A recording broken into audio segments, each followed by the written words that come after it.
É nosso convidado o João Massano, bastonário da Ordem dos Advogados. Bem-vindo, obrigada por ter vindo aqui à RTP Notícias. Boa tarde. A Ordem está disponível para ajudar os estudantes. Há fundamento legal para ajudar? De que forma? O que é que se desviou da lei neste processo todo? Eu diria que, neste caso, nós temos assistido a uma situação que, infelizmente, eu próprio passei por uma coisa parecida, porque há uns anos atrás tivemos problemas com o PGA, que era a Prova Geral de Acesso, e eu comecei as aulas no ensino superior só em janeiro. Foi uma coisa também bastante complicada. Eu acho que neste caso aqui, em primeiro lugar, obviamente, foi-me dito que a missão escola pública pretendia falar com a Ordem, e eu disse, claro, nós falamos com toda a gente e a nossa função é garantir os direitos das pessoas, de todas as pessoas. E, portanto, nesse sentido, o que nós olhamos para esta situação é que esta é uma situação que me parece que será melhor resolvida genericamente. O que é que isto significa? Em face do número de pessoas que está envolvida, estão a falar cerca de 300 mil pessoas potencialmente. Portanto, 80 mil famílias, diríamos. Exato. E o que preocupa aqui é, não me parece que haja uma solução justa que venha a ser obtida em tribunal, daí parece-me que o melhor seria mesmo haver uma decisão do Governo, do Ministério da Educação, que adequasse os prazos para a candidatura ao ensino superior e a primeira fase e a segunda fase, para que permitisse o quê? Que ninguém fosse prejudicado. Porque é que nós assistimos agora? Assistimos que as pessoas têm as provas suspensas, ou que têm lá o tal zero, que também já ouvi falar que existia, não vão poder concorrer na primeira fase. E nessa medida vão ser prejudicadas nos seus direitos, porque há uns que já têm notas, os outros não têm, não é por culpa própria. Entretanto, o Ministério diz que já todos têm as notas, mas uns receberam na sexta à noite, outros receberam hoje de manhã, por Exatamente. exemplo. Até a própria preparação para os exames é naturalmente afetada. Porque, repare... E há fundamento legal para avançar com... Eu diria Compreendo, que... em termos de prazos. Em termos de prazos, claro que sim. Os prazos estão todos, são curtos, e por isso é que nós temos defendido e temos falado sobre uma primeira fase, é a via administrativa, é junto das escolas, é junto da reapreciação, mas eu parece-me que isto não vai resolver o problema. Porque, repare, quem está a começar uma vida, ou quem quer começar uma vida, isto é um momento de grande ansiedade. Eu já passei por isso, provavelmente também já passou. Sabemos o que isto custa estar nesta fase. Imagine-se, em cima disto, ainda temos toda esta confusão. Daí, não é uma indenização que vai resolver o problema destes alunos. É uma decisão do Governo que, de facto, permita que todos estejam nas mesmas circunstâncias. Portanto, o Governo deveria adiar o calendário, mais uma vez, para satisfazer eu acho que sim, e para equilibrar. Eu creio que o Governo estará a pensar nisso, porque, de facto, as pessoas que estão neste momento numa posição mais difícil são aquelas que receberam as notas mais tarde ou que, inclusivamente, têm notas que não correspondem ao que está no exame. Que eu tenho recebido vários mails a dizer que há pessoas que não têm as notas corretas. E, por isso, essas pessoas nem sequer provavelmente vão conseguir entrar na primeira fase. Acontece todos os anos haver revisões, às vezes isso de diferente. Valor, 1,5, Claro. mas temos casos realmente que nos chegam também a nós, jornalistas, na RTP, de 5 valores de diferença, 3 valores de diferença. Claro. Certamente que este ano vai haver muita revisão a fazer. Isso também vai depois influenciar o calendário. Qual é o vosso papel? É pressionar desta forma, primeiro, o Ministério da Educação a fazer o correto antes de avançarem para alguma via judicial?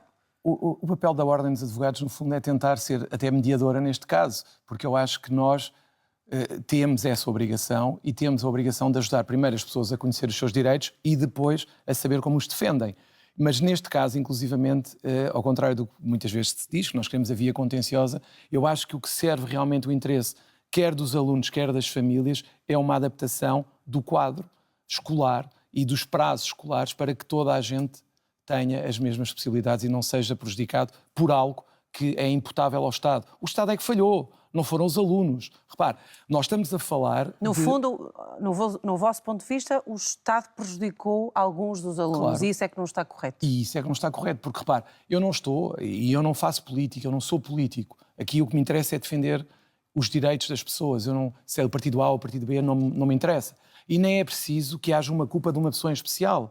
O que é importante é que há uma plataforma, houve claramente situações em que o Estado não fez aquilo que deveria ter feito e, por isso, naturalmente, as pessoas podem ser indenizadas e devem ser, principalmente, eu diria, ter uma atenção especial do Governo para que as situações sejam devidamente asseguradas e garantidos os direitos de todos. Vão contactar formalmente o Ministério? Já o fizeram? Não, nós neste momento estamos a aguardar um pedido de parecer que nos foi dito que teria sido feito pela missão Escola Pública e depois, naturalmente... Foi anunciado ontem aqui na Foi RTP anunciado Notícias, ontem aqui na RTP, eu sei.